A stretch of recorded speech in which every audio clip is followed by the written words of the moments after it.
Hi, how are you? I hope you're having a great day. I want to talk a little bit again about releasing and getting rid of the things that will trigger us, things like from our past.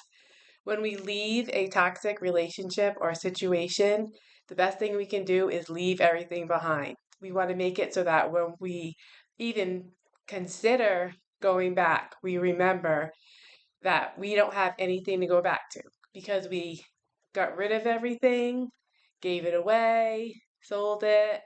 We don't have the same property with the toxic person. We sold the property. We're not sharing any property at all. We didn't take any of their property with us that they have to come look for it or we have to return it. We're not borrowing anything from them. When we leave a toxic relationship, we leave it. And that includes anything that reminds us of it. That means little trinkets, jewelry, anything that might cause a trigger.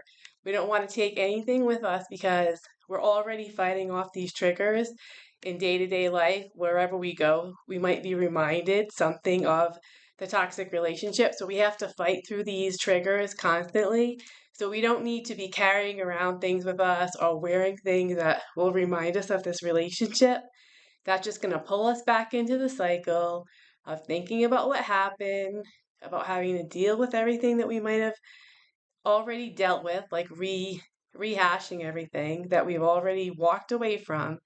It's also going to put us in a place where we might feel like we need to reassess it and possibly go back. So we need to make sure that we don't take anything with us or have anything that belongs to a toxic person when we leave.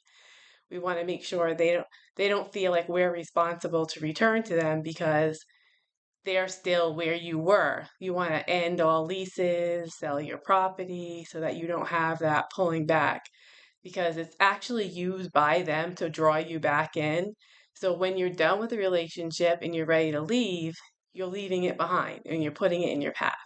And I was speaking a little bit about things from the past, like yesterday, and I think prior to that. But it's really important that you understand that when you have an item or something that they gave you, even if you really like this thing, that item is a connection to that person into the memories that you had, which is going to start working in your body, bringing you back into your past, bringing you into the emotions that you felt for that person. And now you're at a place where you're not actually living in those moments.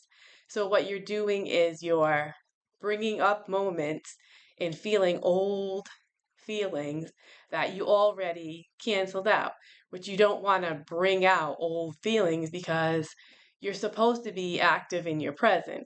So you can't be active in your present if you're going back and you're bringing in old feelings. You want to be present where you are in the moment. So the more you go back, it's harder to be present. And that's going to make it harder to spend time in your future. So, what you want to do is spend time thinking about your future while you're in your present, but you don't want to go back to the past. And when you have a good memory, I already discussed this, that's okay to reflect on it for a minute, but you don't want anything that's going to draw you back. Like an object will connect you to a person, sharing property with them. You're talking to them on the phone. So you really have to, when you cancel out somebody because it's an unhealthy relationship, you cannot move any further with them. Now, the thing is, you can look at a trinket or a picture, and you can end up pulling yourself right back into a place where somebody was verbally abusing you, physically abusing you, and you can actually, without realizing it, your body is remembering that these things happened to you, and you're actually becoming present in that past moment, in that last place where you don't want to be. So you have to be careful. And it's also something to remember is these things are from your past. And new things will bring you forward to your future and put you in a place of love and presence. So having things from your past isn't really beneficial. I mean, a lot of people, they just save things and they hoard things for years and years and years, but there really isn't a benefit to it. And usually when they die, people are just getting rid of this stuff. So that wasn't like they were using it. So just be observant about what kind of things you see and what they remind you of.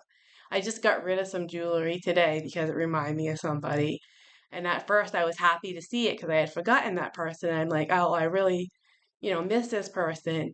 And this was like basically my father-in-law who passed away like suddenly. And so like I have this jewelry that I was wearing like all week. And I realized when I look at the jewelry this morning that there was something about that jewelry that was putting me in a past place that was making me like uncomfortable, make me reminisce, maybe about his death, even how suddenly it happened. But I realized that the jewelry when he gave it to me, it wasn't doing the same thing. So I'm just using it as an example. So just observe what you have and just say assess it and just say like, is this bringing me peace, keeping me in the present moment, or am I being like drawn back, to a place where that I left behind because I don't want to be pulled back there. If you can get yourself to move forward and stay in the present, you're going to move forward. But always being pulled back and forth to the past and then to the present is going to be complicated. It's hard for your brain to do. So I just wanted to talk about that, and I want you to have a nice day. Thank you.